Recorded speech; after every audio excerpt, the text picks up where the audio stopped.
관심 가져봐야 할 산업과 이슈에 대해서 살펴보는 비즈인사이트 시간입니다. 오늘은 이충헌 밸류파인더 대표 나와주셨습니다. 어서 오십시오. 네, 안녕하십니까. 네, 전기차 캐즘에 대한 이야기 계속해서 나오고 있습니다. 2차 전지와 배터리 산업까지 전반적으로 짚어보도록 하겠습니다. 브리핑 먼저 듣고 오시죠. 권매정 캐스터 연결합니다.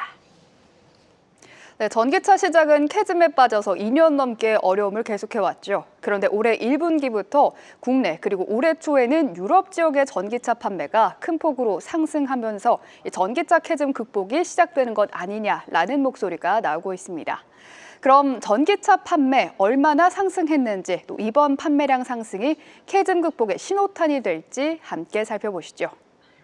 올해 1분기 국내 전기차는 33,500대 가량이 팔리면서 전년 대비 31% 증가한 것으로 나타났습니다. 2년 연속 판매량이 하락하는 흐름 속에서 분기 기준 반등이 나타난 건데요. 연초에 전기차 구매가 증가한 것은 정부가 전기차 보조금 규모를 평소보다 이른 시기에 확정한 게 상당한 영향을 끼친 것으로 분석됩니다. 환경부는 지난 1월 2일 보조금 개편안을 발표하고 같은 날 15일에는 개편안을 확정했는데요. 지난해에는 2월 말에 확정안을 발표한 것과 비교하면 상당히 이른 시점에 발표했다는 게 수요를 앞당겨 왔던 겁니다. 또 현대차와 기아가 전기차 대중화를 위해서 상대적으로 저렴한 일명 가성비 모델 EV6와 그리고 캐스터 일렉트릭을 출시했는데요. 이 모델의 인기가 상당했습니다. 1분기 전기차 판매 1위와 1위를 차지하면서 실제 소비자들의 구매 욕구를 올린 것으로 평가되는데요. 이렇게 한국의 경우에는 판매 수요가 앞당겨졌고 또 중저가 모델이 구매 욕구를 올린 게 배경이었다면 유럽의 경우는 어떨까요? 우선 전 세계 80개국의 전기차 판매량부터 살펴보겠습니다. 시장 조사업체 SNE 리서치에 따르면 올해 1월과 2월 중국을 제외한 글로벌 전기차 판매량은 약 95만 5천 대로 평가가 되면서요. 전년 동기 대비 18% 증가한 것으로 나타났습니다. 특히 그중에서도 유럽이 전년 동기 대비 20.5% 증가한 5만 7천 대가 팔리면서 전기차 캐즘 국면에서 벗어나려는 듯한 모습을 보였는데요. 강화된 유럽연합의 환경 규제 그리고 각국의 전동화 로드맵이 전기차 수요를 확대한 것으로 분석되고 있습니다. 특히 유럽의 전기차 판매량은 지난 1월 전년비 37%나 급증하면서 시장에서도 주목을 받았습니다. 이 판매량 상승의 배경, 유럽연합의 환경 규제가 강화된 게 가장 큰 이유로 꼽히는데요. 유럽에서는 올해부터 신차의 이산화탄소 배출량 기준을 초과하는 완성차 업체는 1g당 95유로, 약 14만 원의 과징금을 내야 했습니다. 독일은 이 배출량 기준이 더욱 엄격하게 됐고요. 그래서 글로벌 완성차 업체들은 여기에 대응하기 위해서 신형 전기차를 잇따라 출시하기로 했는데요. 하지만 지난 3월 3일 유럽 전기차 판매의 주역이었던 환경 규제가 이 자동차 업계의 반발에 3년 유예를 결정했습니다. 이 장기적인 목표는 그대로지만 자동차 제조사들은 25년 한 해뿐만이 아닌 25년에서 2027년까지 3년 평균 배출량을 기준으로 규제 준수 여부를 평가받게 되는데요. 이렇게 환경 규제가 완화가 되면서 이 전기차 캐즘 극복의 신호탄으로 여겨졌던 유럽의 자동차 판매 대수를 다시 월별로 꼼꼼히 살펴봐야 한다는 목소리가 나오고 있습니다. 세계 최대급 자동차 시장인 유럽의 판매 호조가 계속해서 이어질 수 있을까요? 과연 캐즘 탈출의 마중물이 될 수 있을지, 반짝 상승에 그칠지 앞으로도 살펴봐야겠습니다. 네, 브리핑 보고 오셨고요. 좀 더 깊은 이야기로 들어가 보겠습니다. 네, 전기차 지금 판매 늘고는 있지만 캐즘이 아직 완전히 해소됐다고 보긴 어렵고요. 전기차 시대가 지금 어디쯤 와 있다고 보십니까? 네, 앞서 이제 브리핑을 해 주신 것처럼 지금 유럽의 1월 판매량이 37% 급증을 하면서 그래도 최근에 이런 수치적으로는 나쁘지 않은 그런 모습이 나오고 있습니다. 그리고 글로벌 전기차 등록 대수를 보면은 2021년부터 이제 22, 23, 24까지 꾸준하게 증가를 하고 있는데 우리나라에서 그리고 전 세계적으로 2차 전지와 관련된 주식의 주가들이 올라왔던 시기가 21, 22였고 그 이후에는 많은 주가의 하락과 부침을 겪었지만 사실 23, 24도 계속해서 올라가고 있고 25년도까지도 등록 대수가 증가할 것이다라는 전망이 나오고 있어서 약간 이제 현실과 이런 괴리가 있는 거는 사실이다라고 좀 봐야 네. 될 것 같습니다. 그래서 2024년 기준으로 글로벌 전기차 등록 대수가 약 1,763만 대 정도가 되는데 전년 동기 대비 26% 증가한 수치인데 글로벌 신차 판매량이 8,900만 대임을 고려를 하면은 전기차의 이런 침투율이 아직은 또 20%채 되지 않는 그런데 계속해서 증가를 하고 있으니까 그래도 이런 숫자적인 측면에서는 좀 긍정적인 흐름이다라는 거로 보시면 될 것 같고 그리고 이제 테슬라나 BYD, 뒤에서도 이제 비아디에 대한 부분을 말씀을 드리겠지만 계속해서 판매량이 급증하고 있는 그런 상황들이 나오고 네. 있는 그런 상황이고요. 그리고 시장 점유율 같은 경우에는 테슬라와 BYD가 지난해 11월 기준으로는 1포인트 정도로 1%로 많이 격차가 줄었다는 점. 그리고 보시는 것처럼 1위부터 5위까지 중국 기업이 3개나 된다라는 게 일단은 중국의 무서운 성장이 지속이 되고 있다라는 부분. 그리고 여기에서도 우리나라인 현대차, 기아가 들어와 있긴 하지만 여전히 상위 11개 기업에서 중국이 6개, 독일이 2개, 한국이 2개, 그리고 미국이 1개라는 점을 비추어 본다면은 지금 전 세계적으로 이런 전기차가 침투에 대한 부분이 계속해서 강화되고 있다라고 보시면 될 것 같습니다. 네, 글로벌 전기차 시장 점유율 앞서서 보신 것처럼 테슬라가 1위를 기록하고 있습니다만 중국 비아디를 중심으로 중국 기업들의 공세가 만만치가 않습니다. 점유율을 눈에 띄게 지금 계속해서 좁혀 나가고 있는데 중국의 전기차 산업 현황을 좀 짚어볼까요? 네, 일단 네. 2024년 점유율 1위로 보면은 사실 BYD가 테슬라를 역전을 했다라는 게 사실 제일 큰 부분인 것 네. 같고 BYD가 작년 매출 1,000억 달러를 돌파하면서 테슬라를 제쳤다라는 기사도 우리가 확인을 할 수 있고 점유율 기준으로 BYD가 23.5%, 테슬라가 10.1%로 이 부분의 측면에서는 굉장히 지금 중국의 가파른 성장세가 이어지고 있다라고 좀 보면 될 것 같고요. 이게 사실은 BYD의 고성장이 지속할 수 있었던 그런 이유는 무엇일까를 우리가 고민을 해보면은 강력한 내수 기반과 정부의 이런 막대한 보조금 정책이 가장 큰 요인이었고 그리고 사실 예전에는 중국차는 왜인지 상대적으로 퀄리티가 상대적으로 낮지 않을까 이제 이런 네, 인식들이 있었으나 유럽 판매에서도 2배가 증가했다. 이런 부분을 살펴보면은 과연 그 소비자들이 그런 부분의 행태를 과연 지금도 퀄리티가 낮을 것으로 생각을 할까? 그럼 이 부분은 숫자로서 정반대의 그림이 나오니까 퀄리티도 많이 올라갔다라고 우리가 좀 볼 수 있겠죠. 그러다 보니까 작년에 오히려 전체 인도량에서 BYD가 43% 성장했으나 테슬라는 오히려 1% 감소한 이유는 결국은 중국의 이런 계속한 가속되는 성장세에 힘입었다라고 봐야 될 것 같습니다. 네, 중국 전기차의 성장이 가파르다고 봐야겠고요. 전기차 산업이 캐즘에 빠지면서 대부분 이제 그래도 순수 전기차 업체들은 어려움을 겪고 있는데 미국 신생 전기차 제조업체들 중에서는 뭐 파산하는 곳도 있다고 하고 전기차 캐즘의 원인 어떤 것들을 좀 봐야 될까요?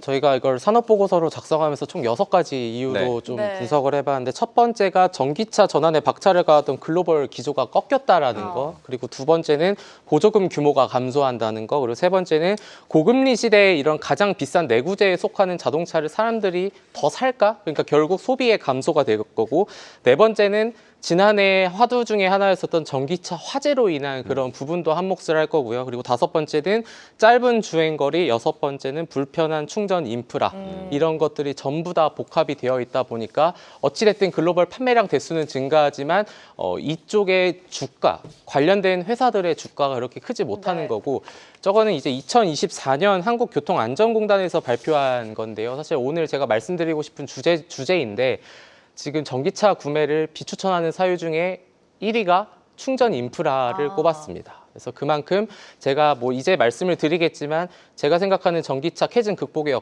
열쇠는 충전 인프라가 돼야 된다라고 보고 있습니다. 충전 인프라가 좀 탄탄해져야 전기차 캐즘이 극복될 수 있다라고 말씀을 해주셨습니다. 그런데 국내 기업들은 전기차뿐만이 아니라 내연기관차까지 함께 병행하고 있기 때문에 뭐 그렇게까지 큰 타격은 없다 이런 전망들도 나오지만 이 전기차 밸류체인에 포함되어 있는 기업은 지금 부진이 상당합니다. 2차 전지 관련해서는 어떻게 전망을 하십니까? 말씀하신 것처럼 네. 어쨌든 캐즘의 시기를 겪고 있고 그러다 보니까 막대한 적자로 실적이 전환되는 그런 모습들이 나오고 있는데 3대 셀 메이커에서만 보더라도 지난해 LG 에너지 솔루션은 영업 적자가 되었고요. 그리고 삼성 SDI도 4분기에 영업 적자가 됐고 SK온은 지금까지 이익을 낸 적이 없을 정도로 상황은 그렇게 쉽지 않은, 녹록지 않은 그런 상황입니다. 그런데 이제 이들 기업의 소재를 납품하는 기업들도 그러면 당연히 같이 실적이 악화가 되었겠죠.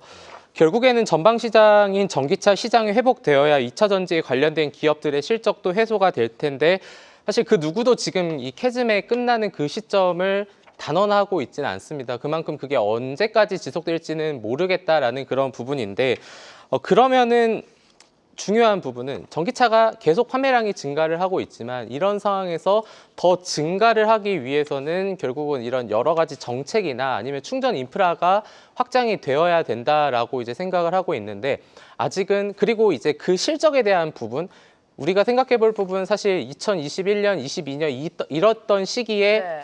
2차 전지 관련주들의 실적이 또 그땐 또 엄청 좋았냐라고 하면은 실적은 어쨌든 후행이 돼서 나오는 부분이기 때문에 그렇지 않았거든요. 그럼 그 시기에 주가를 끌어올렸었던 원동력은 결국은 미래에 대한 기대감과 투자 심리의 개선이 되겠죠. 그러니까 지금 실적 개선이 되지 않아도 상관은 없습니다. 제가 생각할 때는. 그런데 지금 중요한 거는 결국은 미래에 대한 기대감, 그럼 전기차가 더 잘 팔리고 실적이 좋아지고 언제 사람들이 또 2차 전지의 관련주에 관심을 가질까 이런 부분들이 중요한 건데 제가 봤을 때는 앞서 또 말씀을 드렸지만 충전 인프라가 개선이 될수록 오히려 이쪽 산업은 과거에 최근에까지 실적이 적자가 되었었던 부분이 빠르게 회복이 되고 캐즘도 극복할 수 있지 않을까 그 시기가 금방 돌아오지 않을까라고 보고 있습니다. 네. 네, 결국 말씀하신 대로 충전기 인프라의 확충이 시급하다. 현재 전 세계 이제 주요국들 전기차 충전 인프라는 어느 정도 구축돼 있다고 파악이 됩니까? 작년 3분기 기준으로 이제 해외도 같이 살펴보면 인구 10만 명당 기준으로 상위 5개 국가가 네덜란드가 958기, 그리고 2등이 벨기에가 573기, 노르웨이 511기, 덴마크가 496기. 그러니까 상위 5개, 인구 10만 명당 500개가 설치 안 돼 있는 데가 지금 3개 국가 빼고 전부 다 그 미만이라는 얘기인 거죠.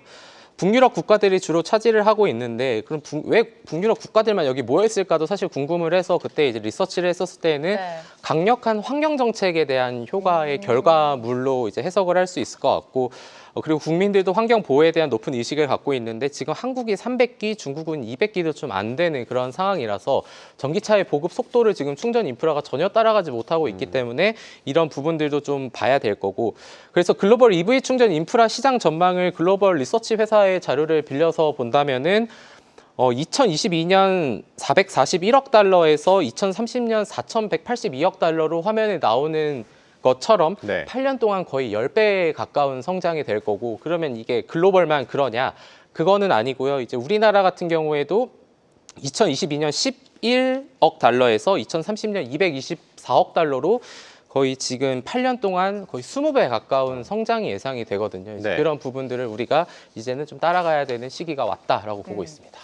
전기차 충전은 크게 이 급속과 완속으로 나뉘게 되는데 그냥 통상 생각했을 때 빨리 충전이 돼야 좋은 줄 알았는데 지금 미국은 완속 충전의 인프라 효능이 더 뛰어나다 이런 분석들이 나왔습니다. 그 이유가 무엇일까요? 네, 먼저 네. 간단하게 충전기에 대해서 말씀을 드리려고 네. 하는데 일단은 초급속이 있고요. 그리고 급속이 있고 그리고 완속이 있는데 이런 부분을 설명할 때 제일 쉬운 예시는 그냥 핸드폰 충전기로 생각을 네. 하시면 됩니다. 우리가 예전에 지금 초록색 이제 나오는 거는 이제 그냥 급속. 네. 그리고 그 다음에 이제 약간 청록색이 나오면 초급속인데 이제 자동차도 그렇게 보시면 될 것 같고요. 초급속 충전기는 충전 시간이 20분, 급속은 30분에서 1시간, 완속은 뭐 4시간, 6시간에서 더 그 이상 걸리는 게 있는데 아래 설치 장소를 보면은 급속 충전기 같은 경우에는 대체적으로 우리가 잠시 들르는 기관에 많이 국한이 돼 있고요. 완속은 아파트와 주택에 이제 포함이 되어 있는데 아까 말씀드렸던 것처럼 미국이 뭐 충전 인프라가 왜 완속의 효용이 높냐라고 보면은 정말 쉬운 예시로 보면 우리가 잠을 자기 직전에 핸드폰을 충전할 때 꼭 초급속일 필요가 있나요? 없죠. 없죠. 왜냐하면 네. 자고 일어나는 네네. 충전이 돼 있으니까 그러니까 그게 네. 상대적인 거고. 근데 우리가 예를 들면은 지금 뭐 차를 타고 고속도로에 갔는데 충전을 해야 됩니다. 그때는 완속이면 안 되겠죠. 그때는 제일 빨라야겠죠. 빨리 그러니까 돼야죠. 이제 그런 차이가 있고 미국 같은 경우에는 완속의 효용이 높은 이유는 75%가 단독주택이기 때문에 그런데 이제 우리나라 같은 경우에는 대체적으로 아파트가 상당 부분을 차지하다 보니까 이런 초급속 충전기에 대한 필요성이 앞으로 계속 증가될 수밖에 없다라고 좀 보시면 될 것 같고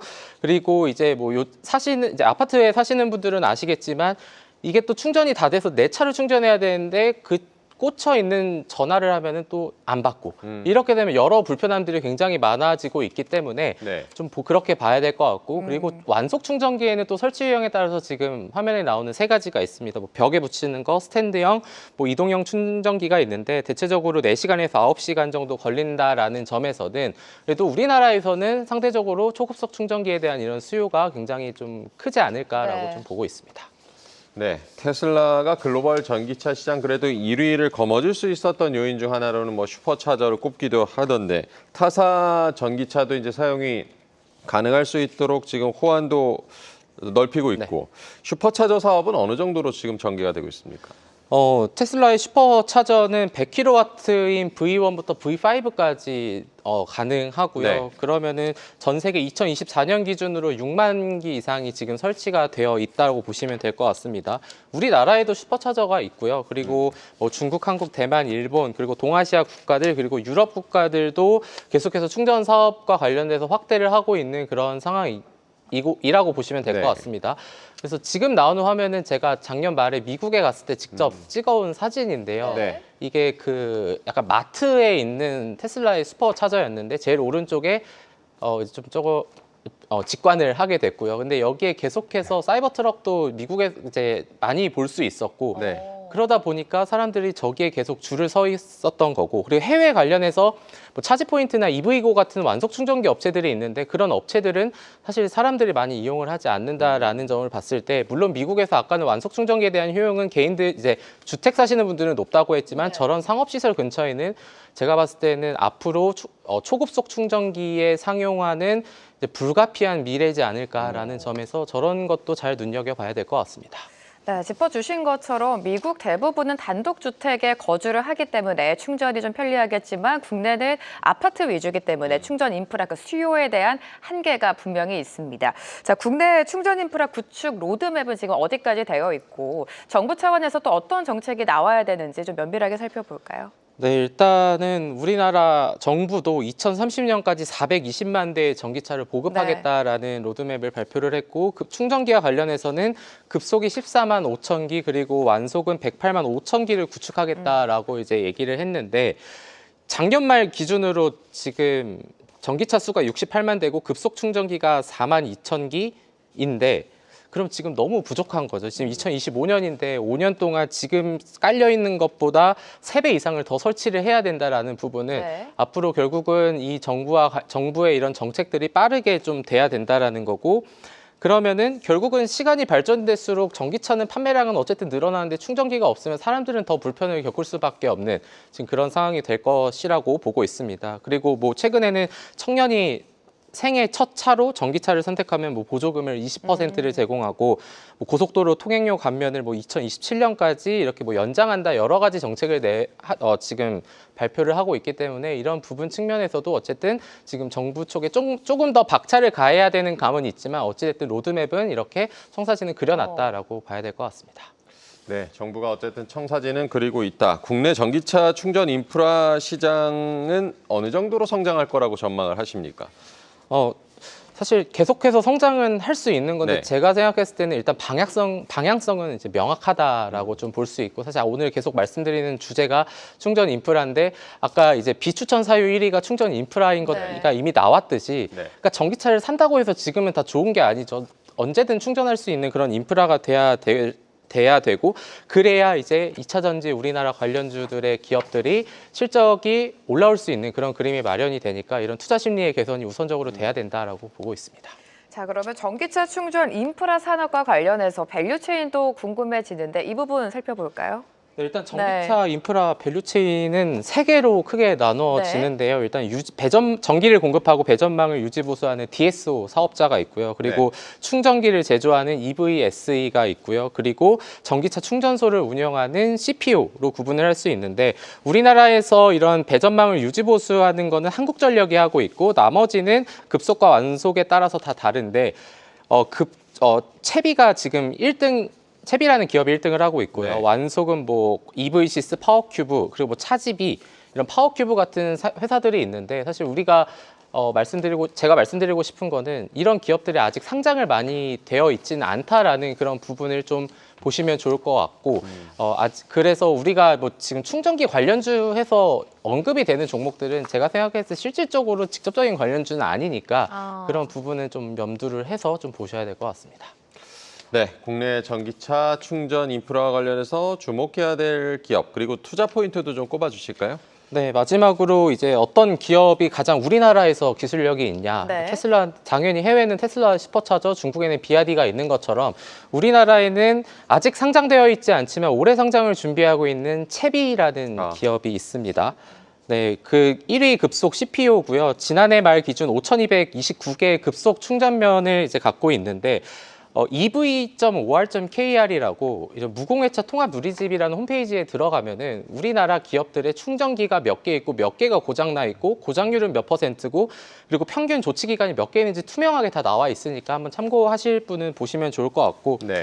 그래서 CPO는 초기에 많은 투자 비용이 소요되다 보니까 약간 쿠팡이 초기에 많은 돈을 부어서 시장 점유율을 확대했던 것처럼 지금 이런 채비 같은 경우도 그런 쪽으로 기술력을 압도적으로 지금 앞서 나가고 있는 그런 상황이고, 그리고 이제 특별한 게 제가 생각했을 때는 이제는 전기차 충전소는 하나의 문화의 공간이 저는 될 거라고 생각을 하고 있거든요. 그래서 사실 제가 갔다 오긴 했는데 요 이제 마포구 쪽에 이제 채비스테이라는 게 있는데 충전을 하면서 잠깐 들어가서 식당이 있습니다. 밥을 먹고 네. 올 수도 있고 뭐 카페인데도 있고 그래서 식당인데 여러 가지가 있기 때문에 지금 나오는 이런 인프라 밸류체인 외에도 뭐 여러 기업들이 있지만 제가 생각했을 때 이런 기업 가치나 밸류에이션이 가장 지금 우리나라에서 높게 부여받고 올해 상장을 준비하는 기업은 좀 채비라는 그런 기업이 있기 때문에 이런 기업들과 관련해서 계속해서 스터디를 하시면 좀 좋지 않을까 이렇게 좀 보고 있습니다. 네, 전기차 충전과 관련해서 채비라는 기업이 올해 상장을 또 준비하고 있다고 합니다. 눈여겨보시기 바라고요.